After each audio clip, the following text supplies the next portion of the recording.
अस्सलामुअलैकुम दोस्तों, आज की वीडियो में मैं आपको 5 दिलचस्प पहले के बारे में बताने जा रहा हूं।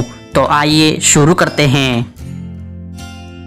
पहले नंबर 1, वो कौन से सहाबी थे जिनके कबूल इस्लाम के लिए हज़रत मोहम्मद सल्लल्लाहु अलैहि वसल्लम ने दुआ की?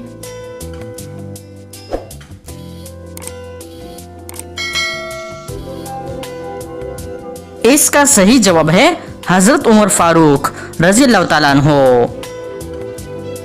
पहले नंबर 2, वो कौन सी आवाज़ है जो पूरी दुनिया में हर वक्त गूंजती रहती है?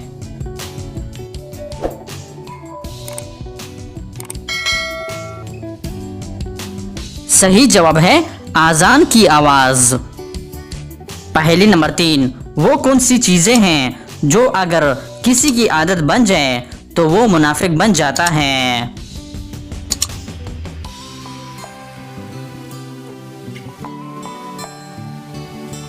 इसका सही जवाब है झूठ, फसाद, गाली गलौज, अमानत में खयानत वगैरह। पहले नंबर 4, हज़रत इमाम हुसैन रज़ी अल्लाह ताला अन्हो के घोड़े का नाम क्या था?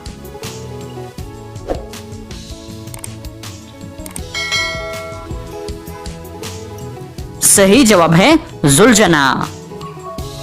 पहले नंबर 5, सबसे पहले हज़रत आदम अलैहिस्सलाम को किस फरिश्ते ने सजदा किया?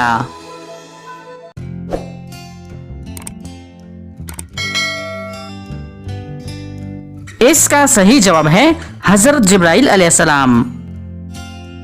तो दोस्तों, उम्मीद करता हूं कि आज की वीडियो आपको पसंद नहीं है। अगर पसंद नहीं है तो लाइक का बटन दबाएं और मज़ीद मालूमाती वीडियोस के लिए हमारे चैनल को सब्सक्राइब कीजिए। शुक्रिया।